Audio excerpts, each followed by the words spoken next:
Amen. So sa month po ng September mga kapatid, tayo po ay dadako sa panibago nating series na I-Connect. Speaks about how to pray effectively. Paano tayo mananalangin ng matagumpay. Pag hindi ka marunong manalangin, actually this is one of the greatest weapon ng mga mananampalataya. Kasi lahat naman halos ng mga relihiyoso na nanalangin, pero hindi lahat effective manalangin. So dito po sa series na ito, ipapalabas po natin, titignan natin maigi, palalabasin natin kung ano po ba talaga yung sikreto ng isang matagumpay na pananalangin. Isang matagumpay na pakikipag-usap sa Diyos. Ganun din po, napansin niyo po, hindi naman lahat ng kausap niyo naintindihan kayo. At hindi naman lahat ng kausap niyo ay binibigyan kayo ng opportunity para intindihin. At hindi lahat ng gusto niyo makausap ay makakausap ninyo. Napansin po natin mga kapatid, pili po kayo ng gusto niyo kausapin na makakapangyarihang mga tao sa buong mundo. Hindi niyo po makakausap agad-agad yun. At may tamang kapamaraanan kapag ikaw ay mangungusap sa isang hari. Kapag nagkamali ka ng unang linya mo, doon sa mga royal blood na yun, hindi ka na nila pakikinggan. Alam niyo po ba, ganun din ang Diyos natin sa langit. Kaya po maraming mga tao, maraming mga Kristiyano, hindi po sila makapanalangin, hindi sila kumukonek sa Panginoon because they don't know how to talk to a king like God. Hindi nila alam kung paano mangungusap, hindi nila alam kung paano makipag-usap sa Diyos. So ito po yung mga i-expose natin dito sa mga series na ito. Naniniwala po ko that God is preparing us para po mga kapatid, lalo tayong lumago sa ating pananampalataya, lalo natin maranasan yung mga bagay na inilaan ng Panginoon sa ating buhay. So abangan po natin itong series na ito, itong I-Connect na ito, panalangin po natin maigi na patuloy na maging pagpapala ito sa ating po lahat. But ngayon pong araw na ito, hayaan niyo pong i-end natin itong series na ito na best mode. Alam niyo po, marami pong mga tao dito sa mundong ito, many studies show that enjoyment is highly related to success. Alam niyo po ba mga kapatid na marami pong mga pag-aaral na kung saan sinasabi po nila na ang enjoyment daw po ay highly related sa tagumpay ng isang tao. Isa na po dito sa nagsabi nito, ito pong entrepreneur.com na ito. Sabi nila that you want to be successful, have fun. Seriously. Biruin mo have fun, tapos seriously. So napakaseryoso daw pong bagay ang pag-i-enjoy sa buhay. Napakaseryosong bagay ang pag-i-enjoy sa buhay. Kasi once na hindi ka na nag-i-enjoy sa buhay, yan na ang simula ng failure natin. Again, many studies show that enjoyment is highly related to success. Kapag hindi mo ma-enjoy yung ginagawa mo, kapag hindi mo pinilit na i-enjoy ito, simula na ng failure sa ating buhay. Ngayon po, kung seryoso kang magtagumpay, kailangan mong mag-enjoy sa buhay. Again, kung seryoso kang magtagumpay, kailangan mong mag-enjoy sa buhay. Sabi mo sa katabi mo, mag-enjoy. Kaya lang, alam niyo po mga kapatid, you know that one of the greatest reasons of failure is lack of enjoyment. One of the greatest reasons of failure is lack of enjoyment. Once you fail to enjoy life, the start of failure begins. Once na hindi ka na nag-enjoy sa buhay, yung simula ng failure, magsisimula na. Once hindi ka na masaya, may mapapabayaan ka na kasi. Napansin mo, once hindi ka na masaya, may mapapabayaan ka na, may pinabaliwala ka na, may iniiwan ka na, at may tinatapos ka na. May nasisira na sa buhay natin once na hindi na tayo nag-i-enjoy sa buhay. Again, kung seryoso kang magtagumpay, kailangan mong mag-enjoy sa buhay. Kaya lang ang tanong, Pastor, paano to? Hindi naman lagi na masaya ako. Hindi ko po sinabing hindi lagi. Kasi may panahon na hindi ka masaya, but you can still enjoy. Paano yan, Pastor? Hindi naman laging mataas ang sahod ko, napansin mo? Kapag ang dahilan lang ng kagalakan natin ay yung mga bagay na meron tayo sa buhay, babagsakan na agad. Kasi po mga kapatid, ang enjoyment ay hindi lamang nakukuha yan kapag ikaw ay healthy, kapag maganda ang sitwasyon natin sa buhay. Marami po mga tao nagkamali na akala nila, saka lang naman sila mag-i-enjoy kapag may malaki na silang bahay, kapag may maganda silang sasakyan. Kapag marami silang pera, sa kanilang pitaka o malaki yung laman ng kanilang bank account, doon lang sila may karapatan mag-enjoy. Ibig sabihin, kapag may ganun na nangyari sa ating buhay, hindi na tayo magtatagumpay. Ang enjoyment, mga kapatid, napakalawak na usapin ito. Always remember that life is not a problem to be solved, but a gift to be enjoyed. Life is not a problem to be solved, but a gift to be enjoyed. So ang buhay, mga kapatid, ay hindi laging problema ito. Ito ay buhay na kung saan ibinigay sa atin ng Panginoon para i-enjoy natin itong buhay na ito. Kaya lang ang tanong, paano ko i-enjoy ang buhay? Lalo na sa panahon na dumadaan ako sa pagsubok. Paano mo i-enjoy ang buhay kapag may problema ka sa family mo? Paano ka pa rin mag-i-enjoy sa buhay kapag ikaw, kapatid, ay nakakaranas ng problema sa karir mo, sa trabaho mo? Paano ka mag-i-enjoy sa buhay kapag medyo kinakapos ka na? Paano tayo mag-i-enjoy sa buhay kapag may problema na sa ating bansa, sa ating paligid? Kasi pwede ngayon na maging barrier o pwede yun yung maging reason para hindi na tayo mag-enjoy. Sinabi ko po, mga kapatid, kanina na kung seryoso tayo magtagumpay, kailangan natin mag-enjoy sa buhay. At highly related po, mga kapatid, ang success sa enjoyment. So once na hindi ka na nag-i-enjoy, mawawala na yung tagumpay. So we have to take the opportunity, mga kapatid, na matutong mag-enjoy sa panahon na hindi na okay ang sitwasyon. Kailangan i-take natin yung opportunity, mga kapatid, na mag-enjoy sa ginagawa natin once na hindi na okay ang sitwasyon natin. Itong best mood na ito is about reaching your full potential. What if ganito na yung nangyari sa atin, iyak na lang tayo, wala na tayong gagawin. We must do something. Nanawaan po natin, mga kapatid. Kaya lang, paano ka mag-i-enjoy? Di mag-isip ka na lang, bawa may problema ka sa family. Na ganito kaysa magalit. Although nagagalit minsan, tapos alam mo, minsan upset ka sa mga sitwasyon. But you must think, ano ba, Lord, bakit ako dumadaan dito? Baka gusto ni Lord tumaas pa yung level ng wisdom natin. Kapag may problema, i-enjoy mo na lang. Paano ko kaya mariresolve kapag ganito na yung sitwasyon?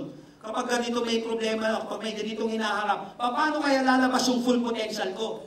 Kasi sometimes kung gusto natin maging matagumpay tayo, we must get out of our comfort zone. You will never be successful in life sa loob ng comfort zone mo. Kaya minsan ilalabas tayo ng Panginoon sa mga bagay na hindi tayo komportable. Nang sa gayon lumabas yung skill natin sa pagsiswimming, lumabas yung skill natin sa paglalakad ng tubig, lumabas yung skill natin, lumabas yung full potential natin. Kasi hanggat nandiyan ka sa comfort zone na yan, maniwala ka, kapatid, mananatili na lang tayo ganyan lagi sa buhay. That's why, mga kapatid, napakaganda ng pag-uusapan natin ngayon. Kasi paano ako mag-i-enjoy sa panahon na hindi na okay yung sitwasyon ko sa buhay? Imposible naman na hindi ito inalaw ng Panginoon sa akin. Kaya lang, Lord, paano? Itong pag-aaralan natin ngayon, mga kapatid, isang lingkod ng Panginoon na kung saan tad ng enjoyment, pero nasa loob ng hindi magandang sitwasyon ng kanyang buhay. In fact, mga kapatid, ang pag-aaralan natin ngayon, si Apostol Pablo, na kung saan siya po ay nasa loob ng kulungan. Okay, I want you to open your Bible with me. In Philippians chapter 4, verses 10 hanggang 13. Philippians, mga kapatid, is one of the prison epistles of Paul. Okay, itong apat na ito, yung tinatawag na prison epistles. Philippians, Ephesians, Colossians, saka Philemon. Okay, ito yung mga letters na kung saan isinulat ni Apostol Pablo habang siya'y nakakulong. Hindi agad maganda yung sitwasyon. Anong sinabi mo dun, Pastor, na enjoyment? Ang book of Philippians, I want you to listen to this very carefully. Ang book of Philippians, mga kapatid, ang keyword nito ay joy, rejoice. Ha? Pag binasa mo yung book of Philippians, kakaiba ito dun sa tatlong kasama niya na prison epistles. Kasi ang book of Philippians, tad mga kapatid, ng joy, rejoice. Paano nasa kulungan, tapos joy, tapos rejoice? Pwede pala na nasa kalagitnaan ka ng pagsubok at hindi magandang sitwasyon ng buhay, pero still nagpupuri ka pa rin sa Panginoon, still mga kapatid, nag-i-enjoy ka pa rin sa ginagawa mo. At still makakatapos ka, kapatid, ng isang bestseller na libro. Na katulad na ng sinulat ni Apostol Pablo, na ang tanong, paano? Okay, Philippians chapter 4. verses 10 hanggang 13. I will be reading in the New Living Translation. How I praise the Lord that you are concerned about me again. How I praise the Lord.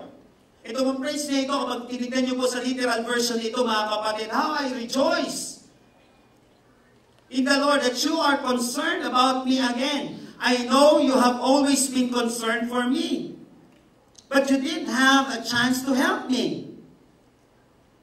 Verse 11, not that I was ever in need, for I have learned how to be content in whatever I have. I've learned to be content, sabi ng ganun, with whatever I have. Isa na yung sikreto. Verse 12, I know how to live on almost nothing. Alam kong mabuhay ng wala, pero alam kong rin mabuhay with everything. I have learned the secret of living in every situation, whether it is with a full stomach or empty, with plenty or little. For I can do everything through Christ who gives me strength. Sabi nga po natin, strength. I can do all things through Christ who gives me strength. Sa verse 10, sa ibang version mga kapatid, especially sa New King James Version, ang pagkasabi doon mga kapatid, I rejoice greatly in the Lord that at last you have renewed your concern for me. I rejoice, sabi nga po natin, I rejoice. Paano ka magre-rejoice? Paano ka mag-i-enjoy na ikaw ay nasa limited na situation ng buhay mo? Anong ka-enjoy-enjoy? Kapag may sakit ka, anong ka-enjoy-enjoy kapag may mga pagsubok? Anong ka-enjoy-enjoy kapag may trouble? Anong ka-enjoy-enjoy kapag nasa kulungan ka, a place of limitations? Anong ka-enjoy-enjoy kapag ikaw, mga kapatid, ay kinakapos? Again, mga kapatid, kapag natutunan na natin mag-enjoy, sa panahon na limitado tayo, sa panahon, mga kapatid, na hindi maganda yung sitwasyon natin, dun ka na magtatagumpay. Doon ka na magtatagumpay kasi aayos ang ating isipan, ilalabas natin ang ating full potential. Kasi nasa labas ka ng comfort zone mo. Madaling mag-preach sa labas kapag nasa stage ka, but how can you preach inside the prison cell? Madaling magsulat mga kapatid kapag ikaw ay nasa bundok, maganda yung hangin, nasa resort ka, nasa Amanpulo ka, na kung saan gagastos ka ng 2 milyon araw-araw. Doon sa resort na yun, ang sarap magsulat, grabe. But how can you write a life-changing book like this kapag ikaw, kapatid, ay nasa kulungan? Laging may nakabantay. Paano ka magtatagumpay sa panahon na hindi na maganda ang sitwasyon? Actually, mga kapatid, nung pinag-aaralan ko kaninang umaga, tinignan ko, although napansin ko na to, alam ko na eh. Pero alam niyo po ba, mga kapatid, itong word na rejoice na ito, I was reminded, ang Greek word kasi po niyan ay kairo. Okay, yung Greek word ng rejoice ay kairo. Okay, itong kairong ito, ang ibig sabihin niyan, to rejoice exceedingly. To rejoice exceedingly, to be full of cheer. Ibig sabihin, hindi simpleng rejoicing ito, kundi exceedingly. Sa panahon pa lang, mga kapatid, parang ganito, sa panahon na hindi maganda ang sitwasyon, kinakailangan humaarangkada ka lalo, parang ganito. Kapag ikaw pataas ka, yung nagdadrive ka, pataas. Ang gagawin mo mga kapatid, bawa ikaw ay nakatrisera, hindi umaangat, ang gagawin mo, sisigunda mo, di ba? O kaya i-premera mo kapag manual yung sasakyan mo, pero kapag automatic siya maglalagay dun sa ganung gear. Nawa kasi hindi mo na kaya, itutodo mo siya ngayon. Ganon din tayo, pag umaakyat tayo ng bundok, hindi na natin kaya. Para maabot mo siya, iano mo pa, kumbaga itutodo mo pa yung lakas mo ngayon. Ito yung sinasabi. Sa panahon, di ba, nasa prison cell ka, nasa pagsubok ka, kinakailangan may more ka. Ibubus mo palalo yung karakter mo, yung joy mo, yung isip mo, kapatid, kinakailangan, mas lalo mo siyang pagaganahin. Kasi yung iba, nung nagkapagsubok na, nag-shutdown na yung isip. Anong gagawin natin? Mag-shutdown ka ngayon dyan.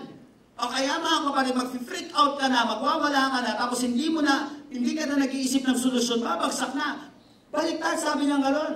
Nasa kulungan siya, but I rejoice exceedingly to be full of cheer. Kaya lang ang matindi dito. Sabi ko, parang nakakaloko to. Kasi sa ibang translation nakalagay doon, I rejoice greatly. Parang redundant na. Kasi yung greatly dito na ginamit, megalos, hindi po megalos ha. Megalos, ibig doon nang galing yung salitang mega. Biruin mo, yung word na rejoice sa Greek, ang ibig sabihin ng mga kapatid, exceedingly, to be joyful, exceedingly, to be full of cheer. Sobra na yun, tapos may greatly pa. Imega mo pa daw. So ang tanong ngayon, paano ka mag-i-enjoy sa buhay? Lalo na yung sitwasyon mo yung sinasabing, huwag ka na mag-enjoy. Stop it! Mayaw ka na, magtampo ka na lang, lumayas ka na, huminto ka na, sumuko ka na lang. Paano ka mag-i-enjoy kapag ganyan na yung sitwasyon ng iyong buhay? So join me in our message this morning entitled, Enjoy Life. Sabi nga po natin, Enjoy Life. May tatlong sangkap ng masayang buhay. Tatlong sangkap ng masayang buhay, paano ma-enjoy ito? Ulitin ko, madaling mag-enjoy kapag maganda tinatanggap mo na sahod. Madaling mag-enjoy kapatid kapag lahat kayo masaya.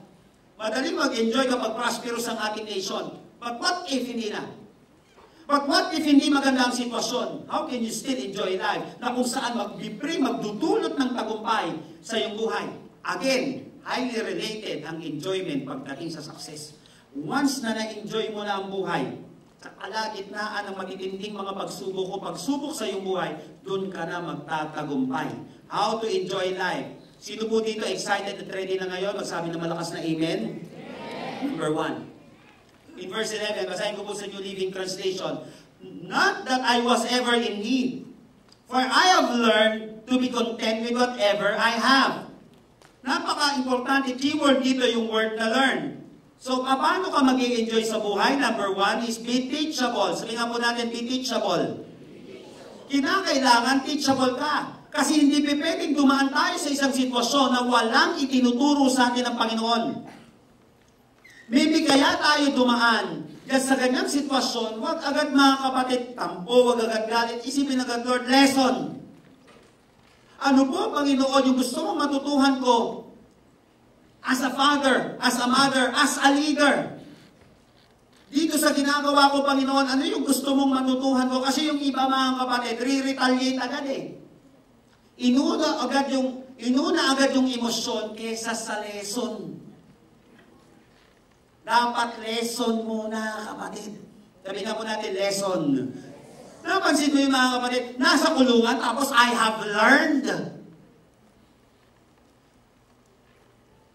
Gandang sitwasyon pala, ang gandang pagkakataon pala, na nasa isang sitwasyon tayo na hindi maganda, doon ka dapat natututo lalo.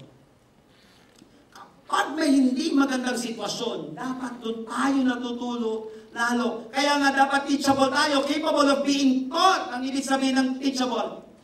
Dapat may kapasidad tayo na natuturuan. Able and willing to learn. Kapag hindi maganda yung sitwasyon, dapat dun natuturuan. Kasi dun, alam mo yun, mga kapatid, hindi pwedeng dumaan tayo dyan ng alam na natin eh. Hindi nga natin alam eh. Kaya nga tayo sumasablay dun eh. Kasi hindi natin alam. Kaya ito yung pagkakataon na magkaroon tayo ng alam. Teachable, able, and willing to learn. Napansin nyo mga kapatid, pansinin nyo lang sa mga pangkaraniwang mga kausap ninyo. Kapag may sinasabi ka ang unang word, hindi. Pansinin nyo lang maigi. Hindi, lagi may ganong unang linya. Ibig sabihin, lagi may, hindi. Pansinin nyo lang po mga kapatid, karamihan lang mga Pilipino, ganun agad yung nagiging unang linya. Pag may sinasabi ka, hindi, lagi parang may against lagi. Yung sa sinasabi mo, although minsan hindi naman gano'n, kaya lang nagiging natural na. Kaya lang napaka-importante ng teachability. A teachable person is one who is willing to learn. Unang tanong, natuturuan ka ba? Pangalawa, willing ka bang matuto? Natuturuan ka ba? At willing ka bang matuto? Alam niyo po, napansin ko sa lahat ng larangan sa buhay, kaya yung iba ang galing, kasi natuturuan pa sila. Kaya may magaling na doktor, kaya may magaling na abogado, kaya may magaling na pastor. Kaya may magaling mga kapatid na magulang. Kasi ang akala ng iba, perfect na sila. O kaya mga kapatid, mga ito ay unteachable. Hindi natuturuan. Kaya napansin nyo mga kapatid, lahat ng mga sumablay sa buhay, ito yung mga taong napakataas ng pride. Hindi sila teachable.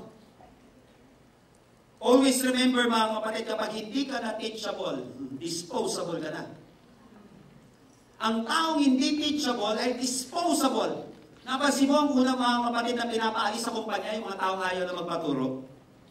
Napansin mo na mga kapatid, yung mga hindi man pinaalis, yung usang nawawala, kasi hindi na siya teachable. Again, nasa prison cell si Apostol Pablo, nasa mahirap na sitwasyon si Apostle Paul, pero ang sinasabi niya, I have learned how. Ganda nito mga kapatid ha, I have learned how. Sabihan po natin how. Importante po yun. I have learned how. Natutuhan ko kung paano, sabi ng gano'n, maging content. Basahin ko po mga kapatid sa New Living Translation, not that I was ever in need, for I have learned how to be content. Natutuhan ko kung paano. Sabi niya gano'n, kung paano maging kontento sa bawat sitwasyon. Kapatid, ngayon, sino po sa atin ngayon may pinagdadaanan ka na hindi magandang sitwasyon sa iyong buhay? Yung may pinagdadaanan ka na hindi masarap ngayon. Okay, alam mo naman kapag okay eh. Di ba, saya-saya, may pambili ka, o kaya masaya kayo as a family, masaya kayo sa trabaho. Okay yun, walang problema, may ganun talaga. Pero sino sa inyo ngayon mga kapatid, parang nasa prison. Di ba sinabi natin, prison is a place of limitation. Hindi lagi ang prison yung lagi ka nasa likod ng rehas na bakal. Kapag ikaw ay nasa lugar ka ng limitasyon. Prison yun, yung parang wala kang maibugat. Parang wala kang magawa. O kaya prison mga kapatid, ito yung panahon na kung saan hindi ka lagi nakangiti. Talagang umiiyak ka, nalulungkot ka, nasasaktan ka. Sino sa atin ngayon, meron kang ganitong sitwasyon? Kapatid, gusto mo mag-enjoy sa buhay, gusto mo magtagumpay? Ito si Rizon. I have learned how. I don't know kung sino sa atin dito may mabigat na karamdaman. Baka yan ang pagkakataon para matuto ka how to endure. How to create medicine. Paano ka magtatagumpay dito? Anong gagawin mo? May problema ka sa family? Baka yan ang pagkakataon. Baka gusto ni Lord, balang araw makapagturo ka ng effective parenting. Paano maging magulang sa mga anak na puro Facebook ang ginagawa? Paano maging magulang? Paano maging anak sa mga magulang na puro laro ang ginagawa? Paano maging magulang sa mga anak na kusang puro ML, Mobile Legend ang ginagawa? Paano maging magulang sa mga anak na kusang hindi naghuhugas ng plato pero malakas kumain? Paano? Anong gagawin ko? Naunawaan po natin, hindi tayo dumadaan sa ganyang sitwasyon, yung pala tinuturuan, paano maging magulang sa mga millennial, at paano maging magulang sa mga alpha generation, na kung saan mas matalino pa sa'yo, na darating ang panahon, hindi ka na nila kailangan, kasi alam na nila, feeling nila, alam na nila gagawin nila. Alpha generation, usually, yan yung mga 1 to 4 years old, o kaya 6, ganon. Yung mga bata, millennial pala, problema mo na, yan pa kaya, centennial. Di malaking problema na ngayon yan. Yung pala, ito yung pagkakataon para matuto tayo. Every time, mga kapatid, na may place, nasa place ka of limitation, every time, kapatid, na nasa lugar ka na hindi maganda ang sitwasyon, be teachable. Sabihan po natin, be teachable. I have learned how to be content with whatever I have. Sabi niya, not that I speak in regard to need, for I have learned in whatever state I am. Biruin mo kapag kahit nasan ka daw sitwasyon ng iyong buhay, nasa United States ka man, kahit state, kahit nasan daw siyang state, o biruin mo, may state na may content pa, ay continent pala yun. Kahit nasan kang sitwasyon ng iyong buhay, be teachable. Kapatid, anong season mo ngayon? Winter pa yung buhay mo. Summer, spring, fall. Ano ba yung season ng buhay mo? Alam mo, sikreto kapatid, be teachable. Kesa ilubok natin yung sarili natin, isip tayo ng kapamaraanan. Lord, anong gagawin ko sa ganitong sitwasyon? Lord, medyo kinakapos ako. Anong gagawin ko? Kinakailangan ko pa rin magbigay. Kailangan ko pa rin gawin ito. Anong gagawin ko? Alam niyo, dumating sa akin yan mga kapatid, mga ilang linggo nakalipas. Sabi ko, Lord, anong gagawin ko? Medyo bitit ang konti yung budget ko. Alam mo, sasabihin sa'yo ng demonyo, di ba wasan mo tithes mo? Oo, di ba? Mga kademonyohan yun. Paano kung magtatagumpay ngayon? Di pasok na yun yung mga sumpa sa buhay natin, yung mga peste. Minsan negative yung... Kaysa isipin mong nakawan si Lord, mag-isip ka ng paraan, paano ka magtatagumpay? Paano ka magdadagdag ng income? Anong gagawin mo? Paano ka magiging successful? Kaysa pabagsak, dapat pausad. Be teachable. Be teachable. Sabihin mo nga ulit sa katabi mo, be teachable. Kapag nag-break kayo ng jowa mo, paano ka mag-enjoy? O, learn how to move on. Maya, ikaw pala, tinuturuan ka pala nila paano mag-move on ng tama. Pero ibig ko nang iniwanan ka pa nagpakamatay. Para mas super pogi ng tao yun.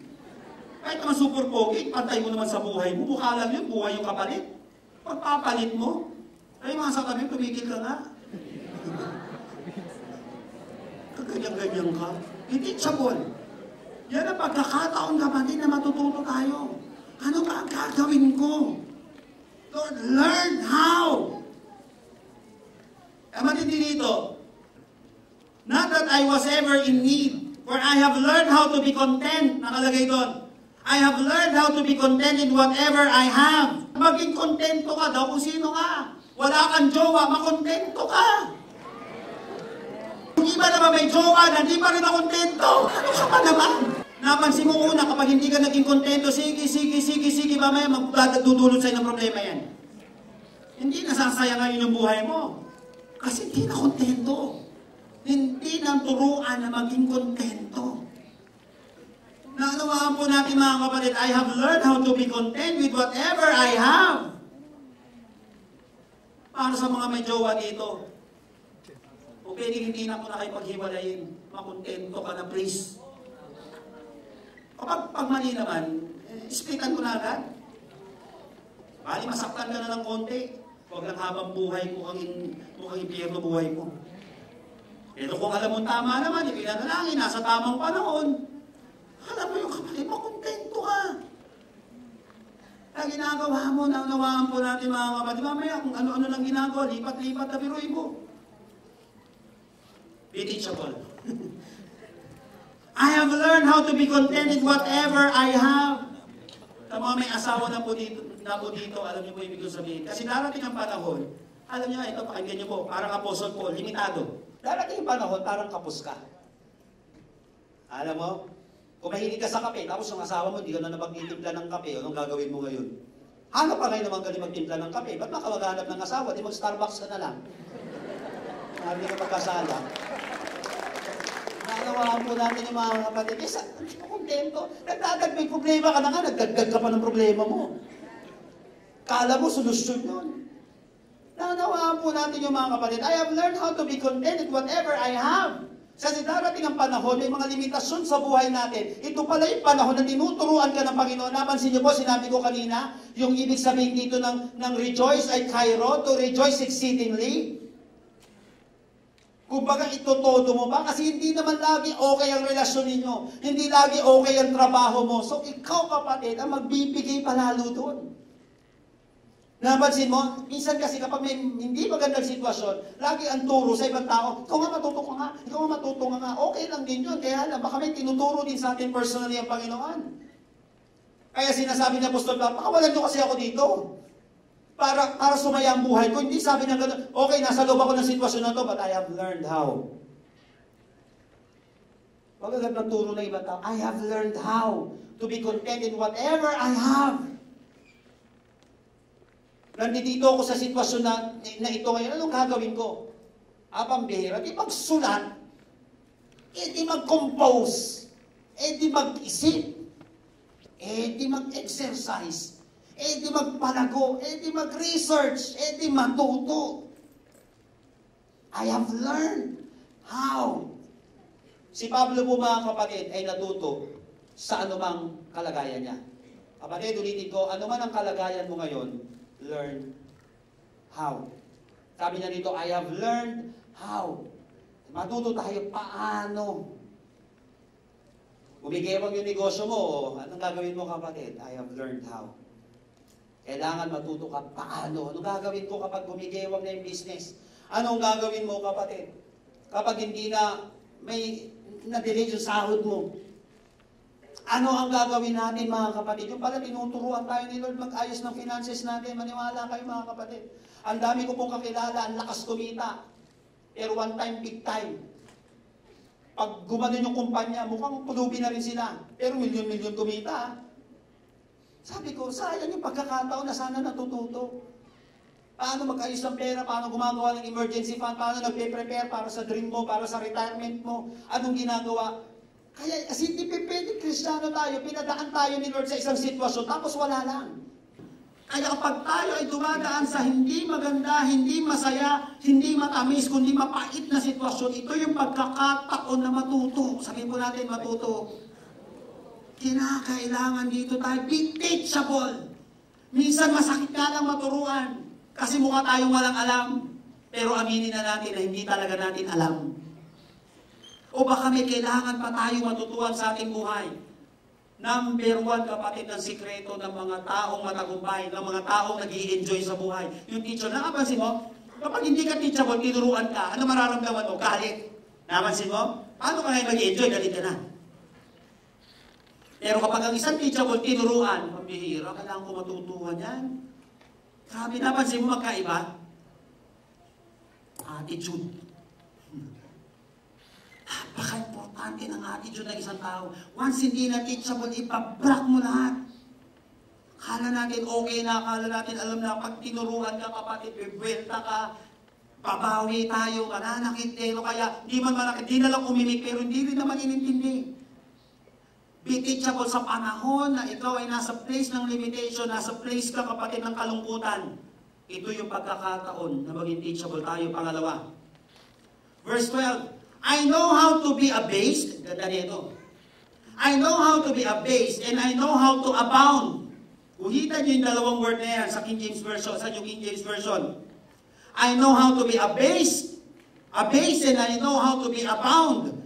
Everywhere and in all things, I have learned both to be full and to be hungry, both to abound and to suffer. I can do all things through Christ who gives me strength. Number 2, mga kapatid, is be flexible. Sabihin nga po natin, be flexible. O, flex ko lang yung mga ano yan. Mga teachable. I know how to be abased and I know how to abound. Si Pablo po mga kapatid, hindi lang siya teachable, kundi siya rin ay flexible. Everywhere and in all things. Sabi ng ganon, everywhere and in all things. Ulitin ko mga kapatid, yung context niya, yung background dito, nasa kulungan. Natututo ako yung nasa labas ako, pero nung nasa loob ako, natututo pa rin ako. Kaya ko mabuhay nung panahon na okay ako, pero kaya ko pa rin mabuhay na matagumpay sa panahon na nandito ako sa sitwasyon na ito. Kaya ko pa rin mabuhay. Everywhere and in all things, always remember mga kapatid, na hindi pwedeng isang atake lang tayo sa buhay. Ganito ako mabuhay, ganito na. Ganito yung lifestyle ko, ganito na. Tandaan po natin, may mga seasons sa buhay natin. Kapag hindi ka marunong maging flexible, maniwala ka, pagtungtong ng winter ng buhay mo, ayaw niwala ka, hindi ka mabubuhay na maayos, biruin mo, negative 10 degrees, tapos nakahubad ka pa, nakasanto. Hindi basta, sari ako sa summer hindi mamatay ka dyan. Maghihilo ka. Marami pong tao ganon. Hindi, nasanay na kasi ako sa ganito Ganito nakasanay, tandaan natin, may season yung buhay, hindi laging okay. Kinakailangan flexible ka. Tandaan po natin mga kapatid, magkakaiba yung kausap natin tao. Maybe yung pamilya mo napakabait, pero pagdating sa trabaho mo, mga mangmukha sinapian to ng sandamakmak na demonyo. Yung mga tao yun, hindi pareho. Para sa bahay nyo langit, pagdating sa trabaho, impyerno. Hindi ka na magtatrabaho, hindi pwede, be flexible. Ang attitude ng tao magkakaiba, lalaki at babae na lang magkaiba Kung tignan mo, CR na lang, nag-aaway pa. Hindi pwede. Hindi pwedeng ipilit na ganyan. Pambihira yan. Be flexible. Naunawaan po natin, everywhere and in all things I have learned, both to be full and to be hungry, both to abound and to suffer. Need. Everywhere. Kapatid, may iba't ibang lugar tayo na pinupuntahan. May iba't ibang sitwasyon tayong pupuntahan. Alam niyo mo, bilang isang pastor,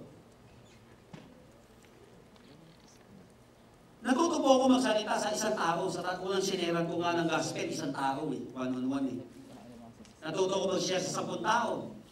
Pero alam niyo po, yung tumatagal tayo, medyo ginagamit tayo ng Panginoon sa malalaking gawain. Nasanay na ako sa malalaking crowd. Ilang libo na tao.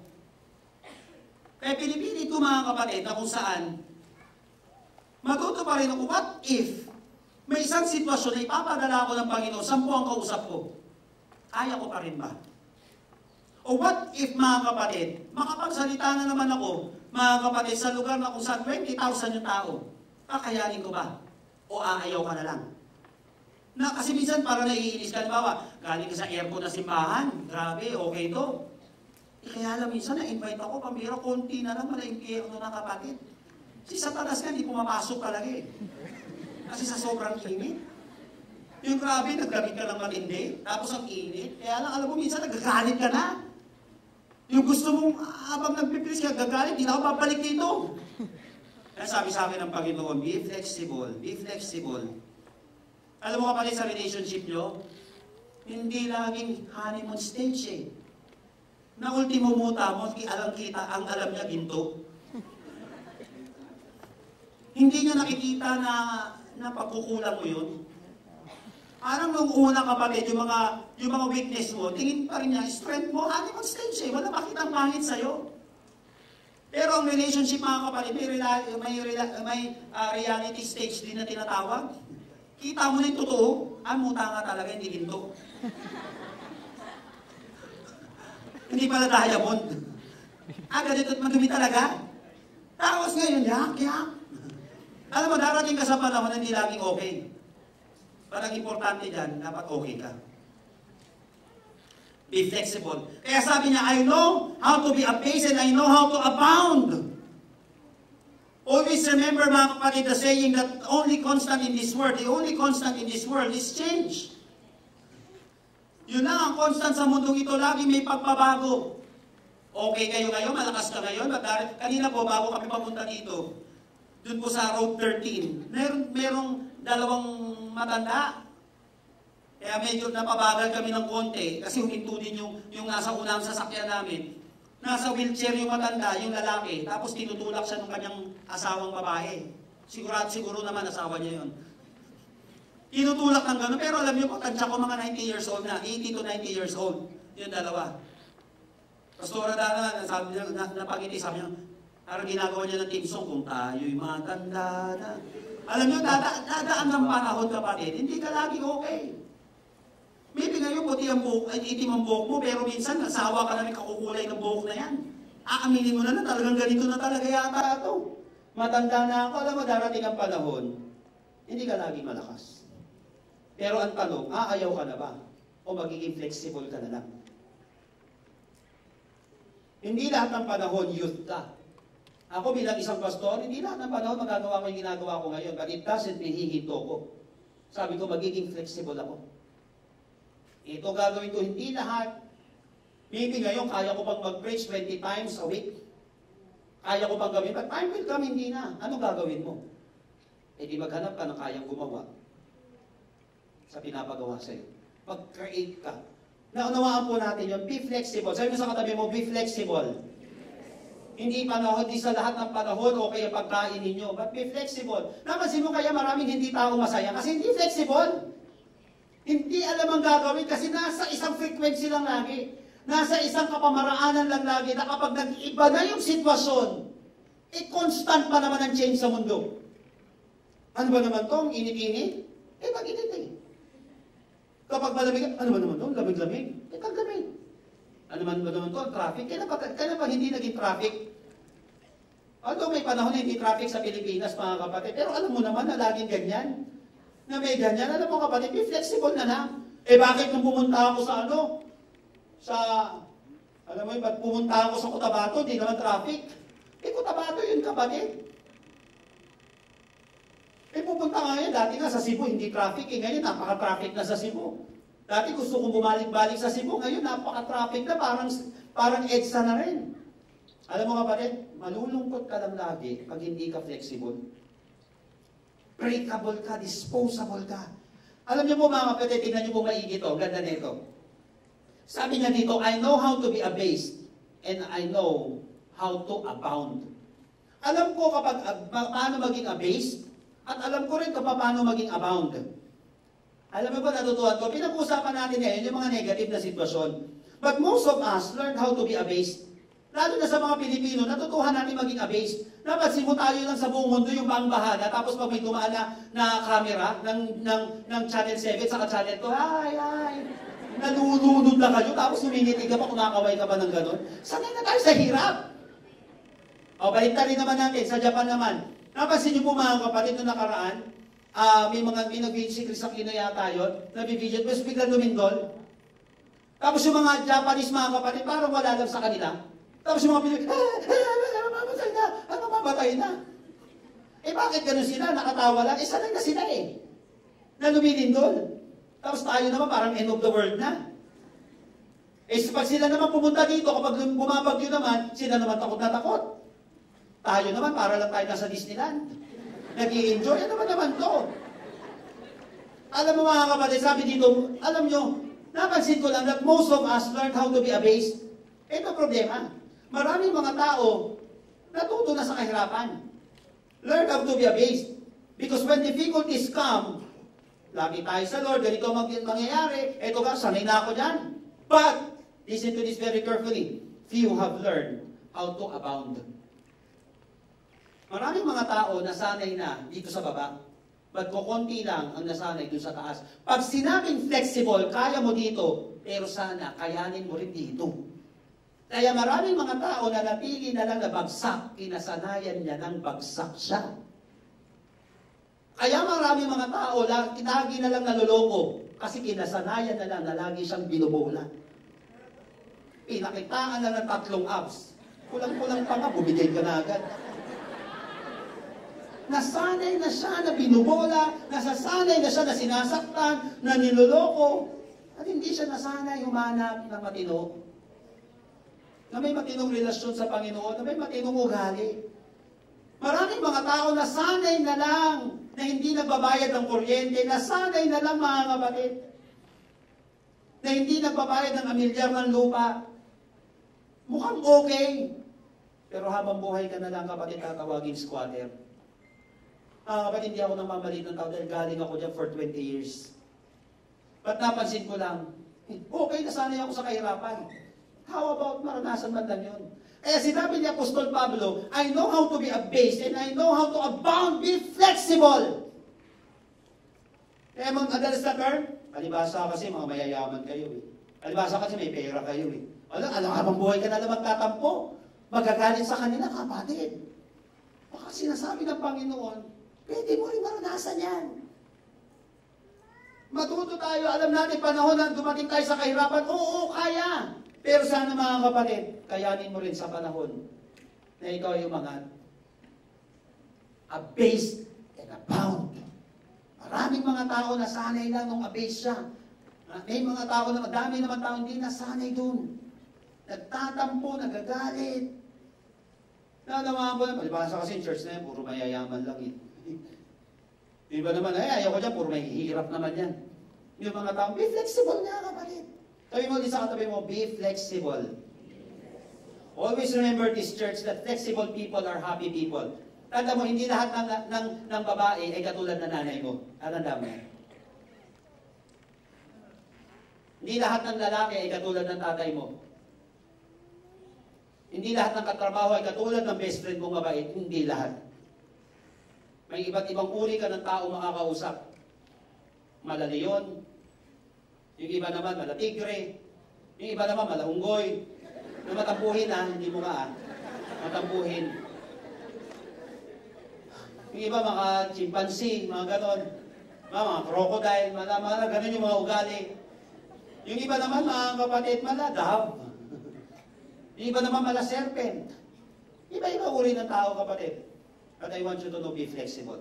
Kailangan alam mo gagawin mo sa bawat sitwasyon ng buhay. Hindi ka agad bibitaw, hindi ka agad manalagutan, kapag hindi ka flexible, breakable ka. Madali ka mamali, lastly.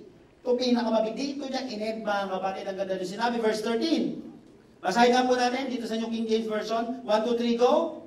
I can do through Christ who strengthens me. Number 3 is be capable. Sabi nga po natin, be capable.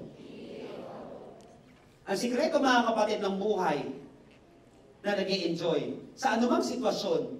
Number 1, anong gagawin mo? How to enjoy life? Number 1, be teachable. Number 2, be.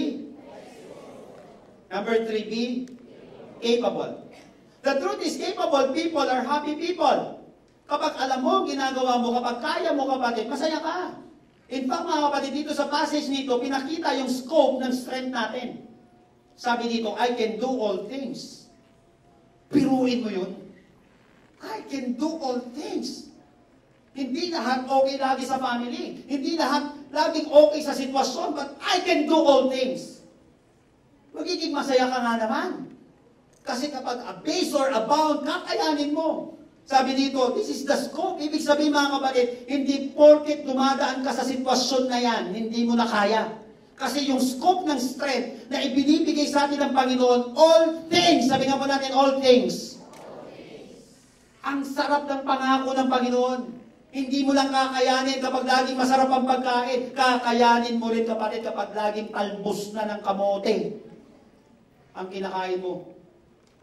Masaya ka pa rin. Naunawaan po natin mga kapatid, nag-i-enjoy ka pa rin sa ginagawa mo. Hindi sa lahat ng panahon masaya sa loob ng tahanan at masaya kapatid sa negosyo mo o sa trabaho mo. But sinasabi mo, I can do all things. Pag sinabing all things, ang pangako sa'yo ng Panginoon, kaya mo. Ito ang scope. Kaya lang, makita ko naman po yung source ng strength natin. Ang source ng strength natin, maniwala ka, kasi kapag ang source ng strength mo ay ibang tao lang, pag ang source, mga kapatid, ng strength mo ay yung boss mo lang, kaya ka malakas, kasi mabait sa'yo yung boss mo ngayon, kaya ka masipag mag-aral, kasi hindi ka napapagalitan at hindi ka nasisermonan ng mga magulang mo, kapatid, ibigay din sila. Kaya dapat ang source mo, walang iba kung yung hindi bumibigay. Walang iba kundi si Jesus Christ. I can do all things through Christ who strengthens me. Kasi bibigay ang magulang mo, bibigay ang mga tao, bibigay ang boss mo, bibigay ang kaibigan mo. Pero si Kristo, kapatid, hindi bibigay. Kapag siya ang source mo, hindi ka rin bubuo. Come on, mas malakas na palakpak para sa ating Panginoon. Be capable, kakayanin mo dahil kay Lord. We need to be capable in order to enjoy life. Always remember, church, na hindi ka dadaan sa isang sitwasyon na hindi mo kakayanin. Hindi pwedeng nandyan ka sa sitwasyon na yan. Hanggat nandyan ka sa sitwasyon na yan, kung ikaw man ay nasa hindi magandang sitwasyon, always remember that you can do all things. I don't know kung sino sa atin may karamdaman ngayon. I don't know kung sino sa atin may financial difficulties ngayon. I don't know kapatid kung sino sa atin may problema sa sarili niya o sa pamilya niya. But ito lang sasabihin ko kapatid, you can do it. Kakayanin mo. Kasi ang source ng strength natin ay hindi yung mga bagay lang sa mundo. Ang source natin walang iba kundi si Kristo. Kaya every time na dumadaan ka sa hindi magandang sitwasyon, lagi mong iisipin, kaya ko to dahil sa lakas na ibinibigay sa akin ni Kristo. Kaya mo. Pastor, paano yung nasasaktan? Hindi porket nasasaktan ka, hindi mo na kaya. Hindi porket pagod ka na, hindi mo na kaya. Kasi yung iba, pagod na ako, hindi ko na kaya. Tanda mo kapatid, lahat ng nanalo sa takbuhan, napagod din, pero kinaya. Kapatid, maniwala ka. Lahat ng nanalo sa paligsahan, sa sports, sa boxing, sa MMA, napagod din yan. Kaya lang kinaya. Ano man na pinagdadaanan mo, pagod ka man, nasusugatan ka man, nahihirapan ka man, maniwala ka kapatid, kakayanin mo. Kasi kapatid, yung source ng strength mo, ay hindi bumibigay. Kakayanin mo hanggang sa dulo kapag si Kristo ang kasama mo ngayon pa lang sa buhay mo. I want you to know, kaya mo yan. Sabihin mo sa katabi mo, kaya mo yan. If you want to enjoy life, kapatid, be capable. Lagi mong iisipin, kaya to. Kasi hindi ka mag-i-enjoy once na bumiting na tong isip na to. Once na bumigay na yung pusong yan, kapatid, maniwala ka, ang dami mo nang iiwan. Ang dami mo nang tatablahin. Maging ang buhay mo, tatapusin mo. Once na bumigay ng isip na yan, yung capability, I don't have the ability, wala na to. Tama, kapatid, kung ikaw lang, wala yan. Kaya lang, kaya mo, kinakaya, kasi hindi pa na bumibigay si Lord. Kapatid, kaya makiusap ako ngayong araw na ito. Kung sino man sa atin nahihirapan na ngayong araw na ito, may sitwasyon na hindi maganda. Gusto mo lang bumitaw. Gusto kong malaman mo, kapatid, hanggat hindi pa bumibitaw si Lord, hanggat hindi pa bumibitiw ang Panginoon, ibig sabihin, kaya mo pa. Hanggat hindi pa nawawala si Lord, hindi naman siya mawawala. Ibig sabihin, lagi mong kaya. Hanggat kaya pa ni Lord, ibig sabihin, kaya mo. Kaya ni Lord lagi. Di kaya mo, kapatid. Dahil walang imposible sa Panginoon. Sa taong nananampalataya sa Kanya. I want you to know, kapatid, you can do it. Kaya mapalapakan natin ang Panginoon. Praise the Lord. Tayo po natin tumayo sa presensya ng ating Panginoon. Again, hindi maganda ang sitwasyon ni Paul. Ni Apostle Paul dito sa sitwasyon na ito. Sabi niya gano'n, ito okay, masaya kasi Roman citizen siya. Ang daming mga favor na nangyayari sa kanyang buhay. Paano ngayon kapag nandito ka na sa loob? Paano ngayon, kapatid, kapag meron ka na nakatali sa iyo sa paa mo? Paano na ngayon kung di na baga lagi may mga nakabantay sa iyo? Tinitignan lahat ng kilos mo. Ano nang gagawin mo kapag limitado na buhay mo? Madaling maging masaya, kapatid, kapag punong-puno ka ng mga external na mga bagay. Pera, tao, kaibigan. But what if kapusin na? But what if nasasaktan ka na? But what if naguguluhan ka na? Always remember, kapatid, highly related ang enjoyment sa success. Kaya sinasabi sa iyo ng Panginoon ngayon, ano man ang pinagdadaanan mo, gusto kitang maging matagumpay. Dahil bukas, kapatid, napaka-makulay na kwento na yan ng buhay mo. I don't know, pero naniniwala ako, kapatid, kaya mo napakinggan ng mensaheng ito. Balang araw, yung sinabi ni Apostle Paul na I can do all things, sasabihin mo na rin. Kinaya mo. Kinaya mo yung mga bagay-bagay na ito. Again, nung panahon na ito, mga kapatid, tandaan natin si Apostle Paul. Majority ng libro sa New Testament ay sinulat niya. 4 na libro sinulat ni Apostle Paul. Na hanggang ngayon, mga kapatid, 4 na libro na hanggang ngayon, napapakinabangan natin at nagiging pagpapala sa maraming tao. Pero libro na naisulat sa panahon na siya'y nahihirapan. Libro na naisulat na kung saan yung isa dito, mga kapatid, nasa kulungan siya, nahihirapan siya, tumatangis siya. Pero nag-i-enjoy pa rin siya. Kinakaya niya pa rin. Libro na kung saan na panahon na nahihirapan siya, pero tad-tad ng word na magalak ka. Magalak ka. Book of Philippians. Tad-tad ng ganong mga salita. So in spite of his difficult circumstances as prisoner sa Rome, Paul is still rejoicing. Gumawa pa rin siya ng kasaysayan. Pamataan, di lagi maganda yung sitwasyon mo sa pamilya. Pero sana, gumawa ka ng kasaysayan sa family mo. Hindi lagi may pang-aral, hindi lahat ng pamilya may pang-aral sa mga anak. But it doesn't mean na hindi ka na mangangarap sa buhay. Sabi po ng research, majority daw ng mga tao sa Pilipinas, lalo na ng mga teenagers, ng mga kabataan, sabi na po, bago-bago to, wala daw pangarap. Maybe lumaki sa isang bansa, lumaki sa isang tahanan na wala nang magandang pangarap.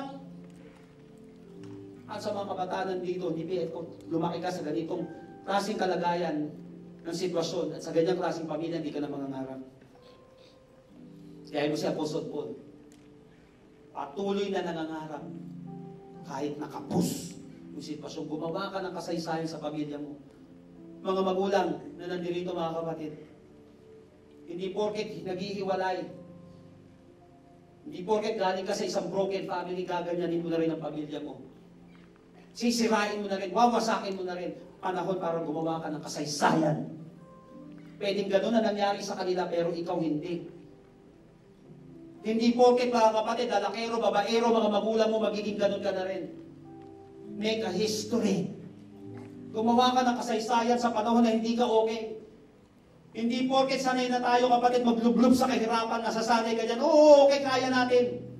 Pero gumawa ka ng kasaysayan na kaya mong bumangon, kaya mo makatapos, na kaya mo makabawi, na kaya mo maging malakas. Dahil sa Panginoong Kristo. I don't know kung ano yung sitwasyon mo ngayon. At gusto kong malaman mo kapatid, you can do it. Because of Jesus, you can still make history. Alam mo kapatid, dito, napansin ko lang dito ako mag-end. Yung word na I can do dito, tatlong salita. I can do. Nung titignan ko sa original language, isang salita lang siya, one word. Itong one word na ito na I can do, skuo siya sa Greek. Itong skuo na ito, nagulat ako, hindi lang ibig sabihin niya to be able, but to have power by as shown by extraordinary deeds. Magkaroon ka ng capability ng lakas na extraordinary, hindi pangkaraniwan, sa hindi pangkaraniwan na sitwasyon. Alam mo na-imagine ko lang, alam mo na nangungusap sa akin si Lord? Ito palang lakas na ibinibigay sa atin ng Panginoon ay hindi ordinaryong lakas. Lakas na kung saan extraordinary na mamamangha yung iba. Paano mo kinaya? Paano mo kinaya? Ganyan yung mga magulang mo. Still, hindi ka backslider. Yung lakas. Paano mo kinaya? Nahihirapan yung sitwasyon mo. Natanggal ka nga sa trabaho eh. Paano mo kinaya? Nakakapagsimpa ka pa, nakakapaglingkod ka pa, nakakakain ka pa. Paano mo kinaya? Alam mo mga kapatid, may mga extreme man na mga bagay na pwede mangyari sa iyong buhay, but gusto kong malaman mo kapatid, may extraordinary na lakas na kayang ibigay sa iyo ng Panginoon. I can do all things. Hindi man nila kaya, pero kakayanin ko dahil kay Lord. Mamamangha yung mga tao na dapat nagpatiwakal ka na katulad ng iba, bakit hindi mo ginawa? Na dapat sinira mo na yung pamilya mo, pero hindi mo ginawa. Anong lakas na meron ka? Hindi lakas na galing sa mundo, hindi lakas na galing sa presidente o sa isang hari, kundi lakas na galing sa Panginoon ng mga Panginoon at hari ng mga hari. Mamamangha yung mga tao, bakit mo kinaya? I can do all things through Christ gives me strength. I want you to close your eyes right now.